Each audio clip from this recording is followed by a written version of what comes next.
Hello doll fans and welcome back to Beauty Inside a Box. Today I have finally, it's been a long time since I made one of these videos, I have a discontinued doll lines video for you.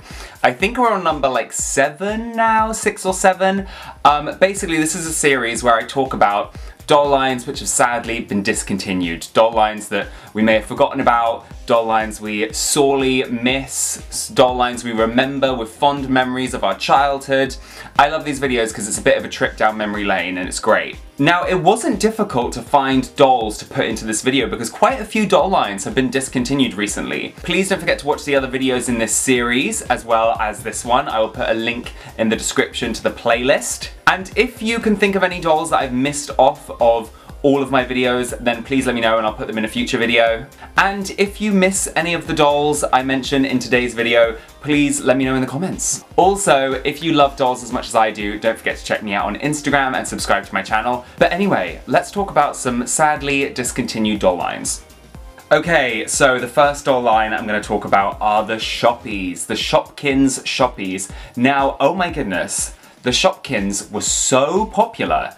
I had kind of forgotten about their whole existence, but, and I think they still make Shopkins, but there was a point in time when Shopkins was so popular, a couple of years ago now, probably like 5 years ago, and as a result of the Shopkins' popularity, they made dolls, which were called the Shoppies.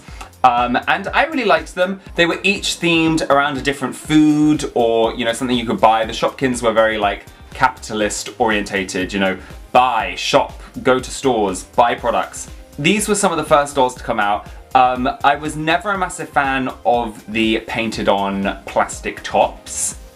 No.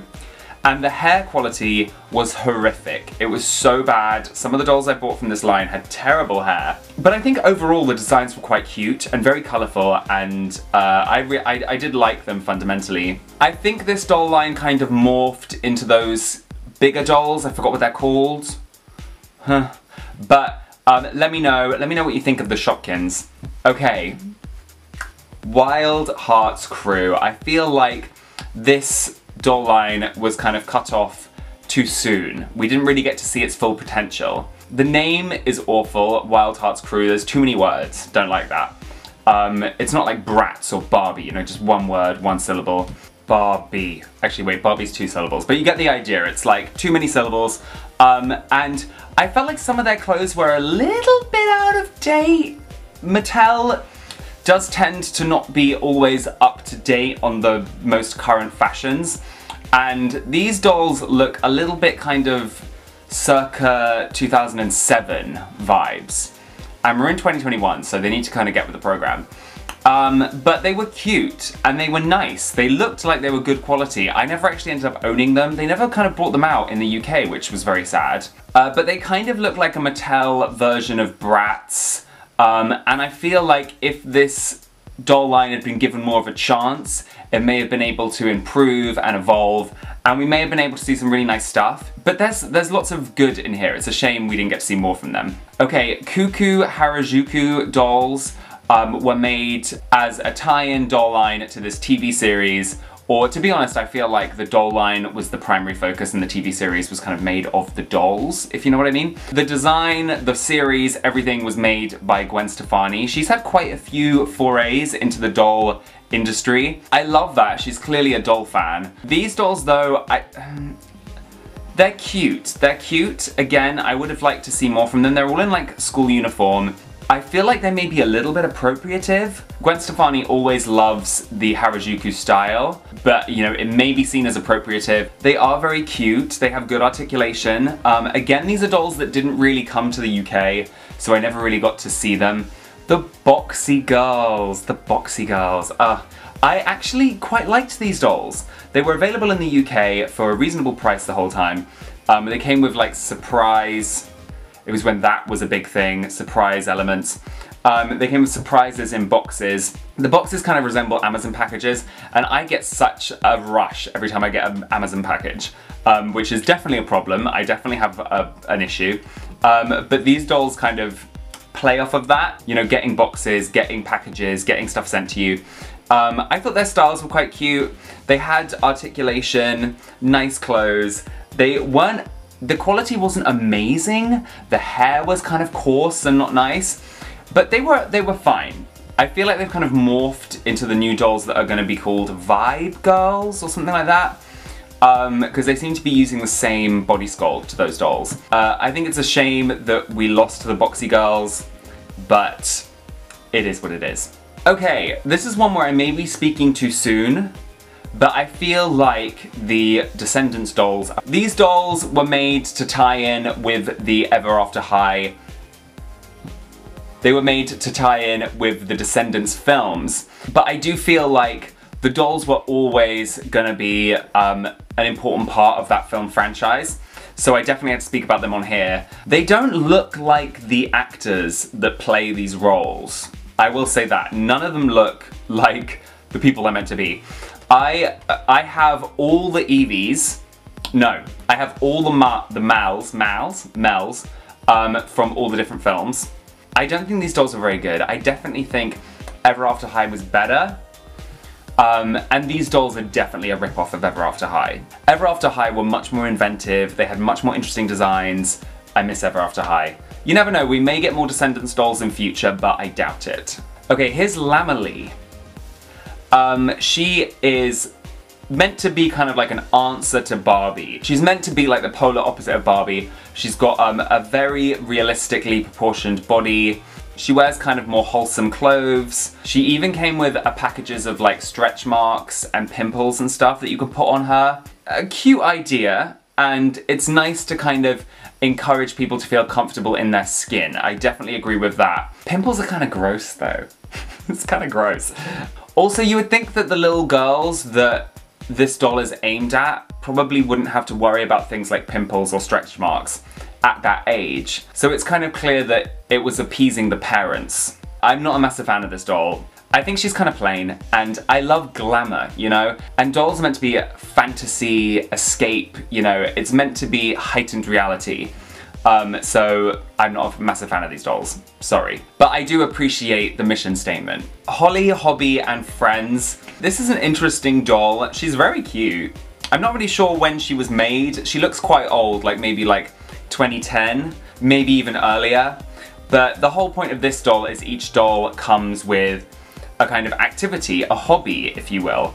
This one looks like it comes with kind of charm bracelet making or like some kind of friendship bracelet making kit. And the doll itself looks really nice. Like, it's very wholesome again, quite cutesy, but like nice quality. And I think the whole hobby idea is a good idea, and it's a shame we couldn't see more from this doll line. Okay, so this is Every Girl, and she's another kind of answer to Barbie, I believe. Meant to be kind of a lot more normal, a lot more kind of everyday style kind of girl.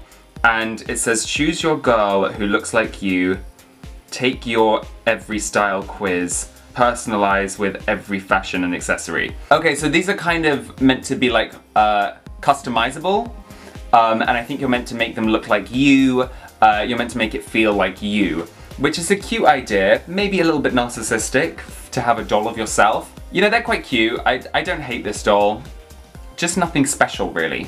Okay, these are Misty Cats. I'm kind of fascinated by this doll line. First of all, we had the top ones come out, and they were kind of like cat-themed Bratz rip-offs, I would say. They look very similar to the Bratz, especially the head sculpts, the clothes, and the cats they come with kind of look like those Bratz cats they made, Bratz pets, in the early noughties. And then they made the Mr. Cats Online, or Mr. Cats Go Live, what does it say? Go Live. Mr. Cats Go Live dolls, which had like a kind of stand, as you can see in the picture. They had like a stand, and they had like a Game Boy game style thing that you could plug into the TV and play video games that I think would interact with the doll. It's an interesting idea. Obviously, it didn't really go anywhere because the doll line was discontinued. And I quite like the Mr. Cats Go Live dolls. They look really cute. And they've clearly moved away from just straight up ripping off the Bratz. Okay, DC superhero girls. Again, I may be speaking too soon. They might make more of these dolls. The last time they brought out new dolls was like back in 2019, so I feel like it's safe to say it's pretty dead for the time being. First of all, they came out with the lower ones, the ones on the bottom, which were fun, and I actually bought a couple, but I ended up selling them later because they were kind of bulky. They were taller than Barbie. They were like this big. They were big, and they were meant to represent different DC superheroes. I would have preferred if they'd been dressed in their original outfits, kind of similar to the later releases, which I'll talk about in a minute. And these were meant to be more like action figures. And the ones on the top were a later release when they tried to reboot the line. And I definitely like the fact that these are in more authentic, and they made them a bit more cartoony, which I don't hate. There was actually an associated series as well. Okay, Equestria Girls. Again, I may be speaking too soon. We haven't had any new dolls from the Equestria Girls for a while, but they may not be completely dead and buried. The original dolls, which are on top, I really liked. I loved the fun colors. They had painted on tops, but I didn't mind it. They had cute little fashions. I like the fact that they were kind of a humanized version of the My Little Ponies. I think that's quite a cool idea. They had some cool dolls. The more deluxe dolls would even have like better posability and removable clothes. And then they tried to reboot them later on, which are the dolls at the bottom. And I don't know, I guess they made them look a little bit more realistic. I don't really know what the intention was with these dolls. One big problem I have with them, especially the later releases, the clothes are so unfashionable. They're so unfashionable. They look like H&M kids clothes, but from like 2010. It's just bad. Come on, we can do better. Just look at like Instagram for like 20 minutes and get some fashion inspo. Last but not least, I thought we'd talk about MC Squared, which was a line of dolls which had an associated live-action Netflix series, which I thought was a cool idea, and I wish we saw that more from doll lines. I think it's a fun way to promote the dolls. The whole point of this doll line was they were like scientists. So each doll would come with a kind of science kit that could do something cool. I never really cared very much for the science kits, but obviously I cared for the dolls. And they were really nice. They were nice quality. They had glass eyes. They had nice clothes. They had lots of posability. And most of the time nice hair. I got a couple that had not so nice hair, but yeah, they were fine. They were made by MGA, and they had a moderate run. You know, I think they lasted like 3 or 4 years. They were good dolls, and I miss them. There was something about them that never really quite resonated with me. I only bought like 3 or 4. Standard good dolls. I'm running out of things to say. Okay, doll fans, that was all of the discontinued dolls I'm going to talk about today. Let me know in the comments what you thought of any of the dolls I talked about today. Let me know if there's any discontinued dolls that I forgot off my list. Please check out the other videos in this series. I'll put a link to the playlist in the description. Please don't forget to like this video if you enjoyed it, and subscribe to my channel if you're new here. And also don't forget to check me out on Instagram, and have a really good week, doll fans, and I'll see you real soon. Bye!